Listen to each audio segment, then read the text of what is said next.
This, I think, is Japanese Mulberry. We'll see as it develops.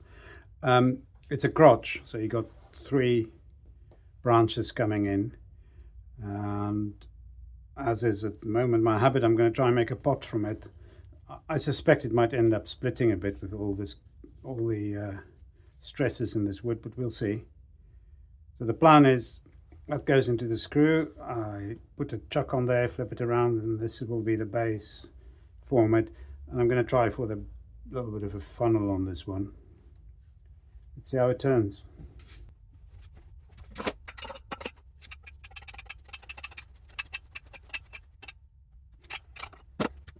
At least until it goes round and balanced, I'll keep the tailstock on.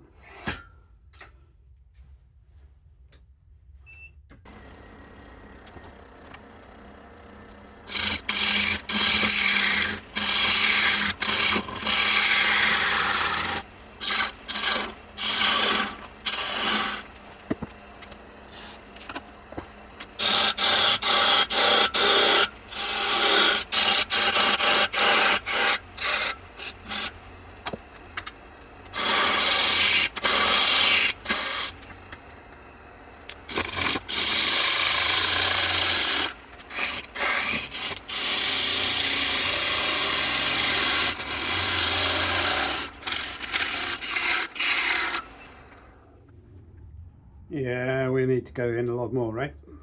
All that bark.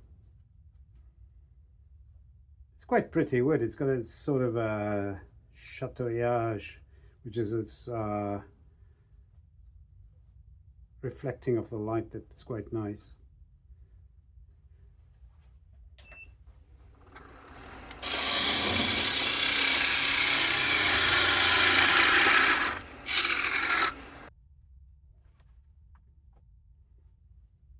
Yeah, maybe it's time to flip it.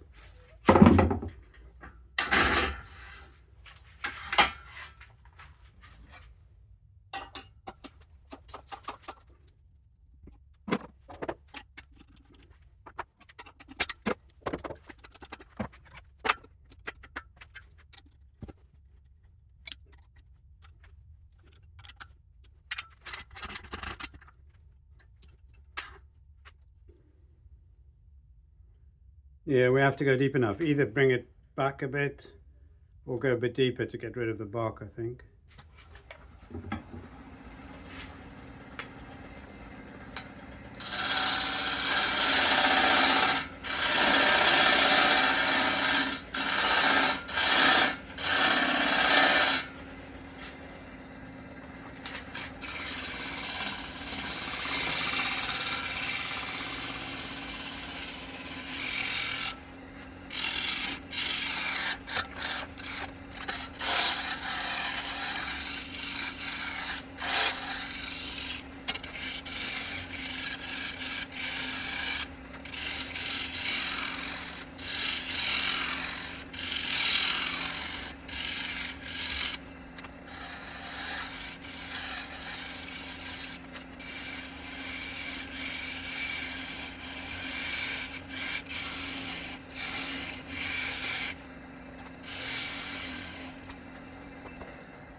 Now, I don't know how the bark on this wood behaves. There's a little bit left there, and if it dries, it might end up falling off.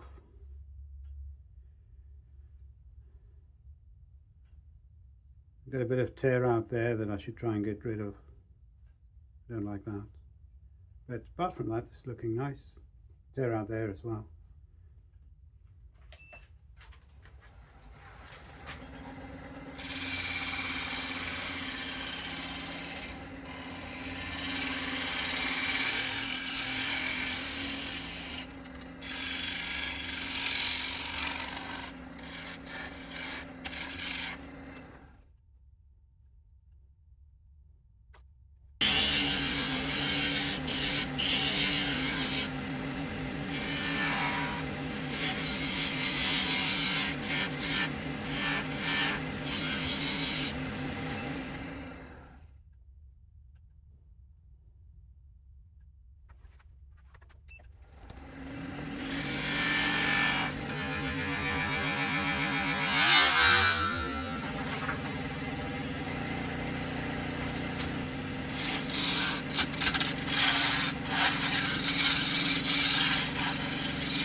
Yeah, the problem with this cut I'm using, which is using the bevel, cutting like that, is it works nicely, but it can catch like it did there.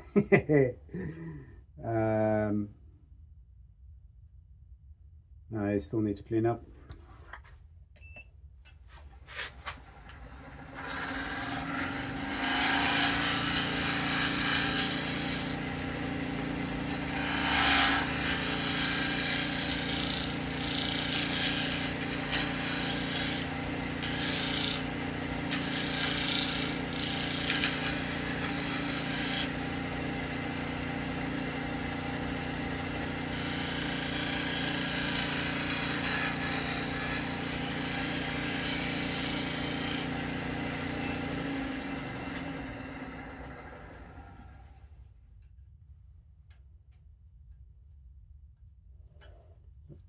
So maybe the shear scrape where I use the edge up there rather than the bevel, maybe that actually works better on this wood. So I realized I needed to give a bit more of an explanation of what I'm talking about. The cut I've been using is with the bevel, that's the spit, touching the wood, and the cutting edge there is cutting, and the wood's coming onto the cut, so you're not pushing in or anything, you're letting the wood do the work. So you get something like this.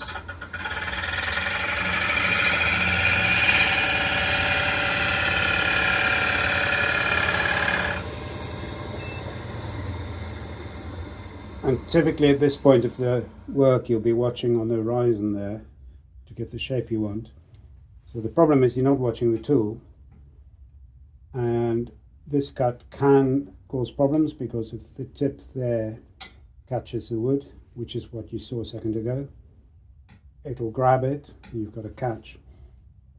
It can be quite bad. It can pull it in and the handle comes up and you can hurt yourself and ruin the work. So I wasn't paying attention. I was looking at the profile and possibly daydreaming a bit, getting absorbed in the fun of turning rather than looking at what I'm doing. So don't do that. It can be quite dangerous. And it's also possible for the tip to get caught and it'll take out more than you want. What I like about this cut is on woods like spalted wood that don't like being scraped, it's possibly the best way to get a decent finish, or at least for me, for the techniques I've got in my closet. The other cut I was talking about is a shear scrape, where you drop the handle way down and you're just cutting with the edge like that, and that gives really nice finish on a lot of wood as well. You get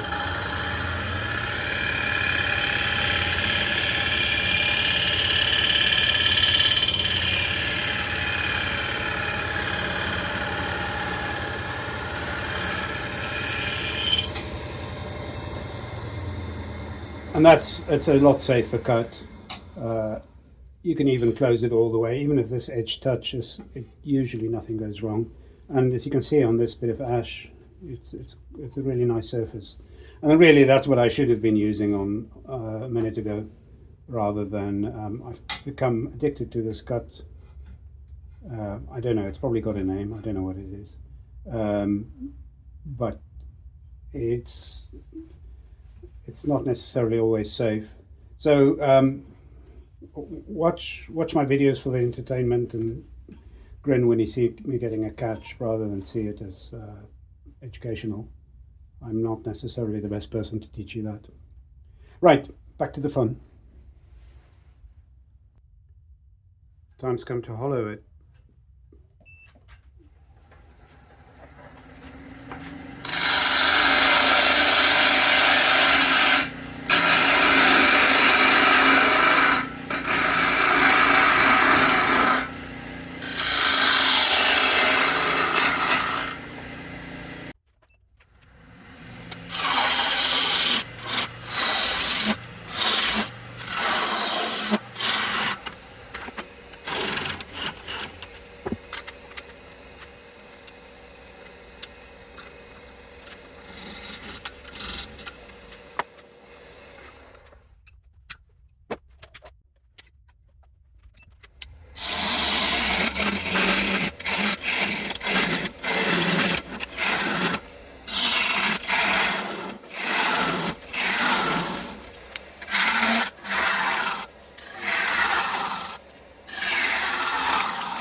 think that's good. Now this spot, I think I'm going to sand just a little bit, because I've got a suspicion I'm not going to color or char the wood is really pretty, so I could probably do with a bit of sanding, which is a dusty and messy process.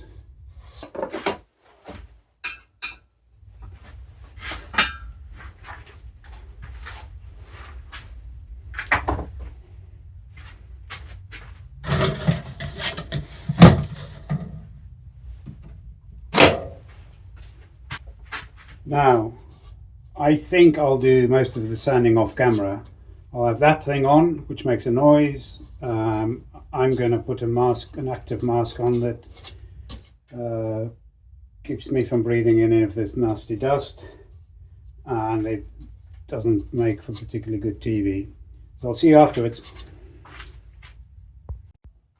And we're back. That's come out really nice. It's been sanded to 240 grit, which is not really all that fine, but it's still looking beautiful. We'll do some final finishing when it's all done. So now I need to do the bottom. What I'm going to try and do is just use the shoulder of the chuck to hold it. Now I don't want to be over aggressive with how hard I set that, because it can crack if I'm not careful.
That's really nice. It's got the 3 piths, where's the other one, running through it. It's light.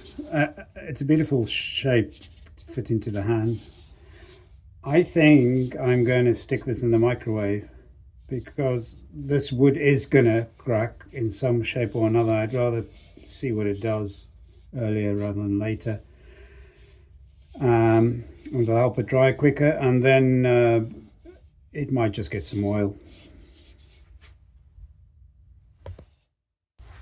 Well, that's a monster warp. Hey. So the main pith is there, and that's pulled out that way, and it's pulled the whole thing in that direction, but it's more than oval. The other 2 piths have had their own influence. I love it, it's great. So I think a bit of Danish oil maybe. That might be too much.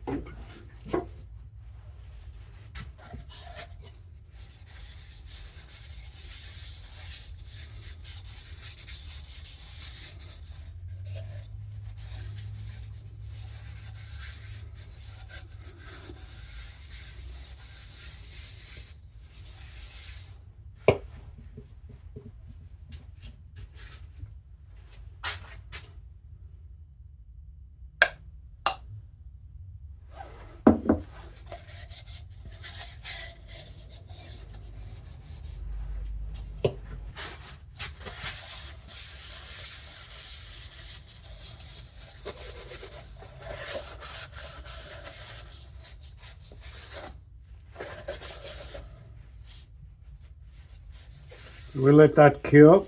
We'll probably get another coat, maybe 3 in total. And that should be it. So to get it this way, it's just spent 4 times in the microwave, each time about 40 seconds at full power. So it comes out steaming and then it warps. So this is probably a month's worth of warping if you just left it on its own. It's quite amazing. It's got this texture there. It's a real organic feeling and looking object. Really nice. Excellent. Thanks.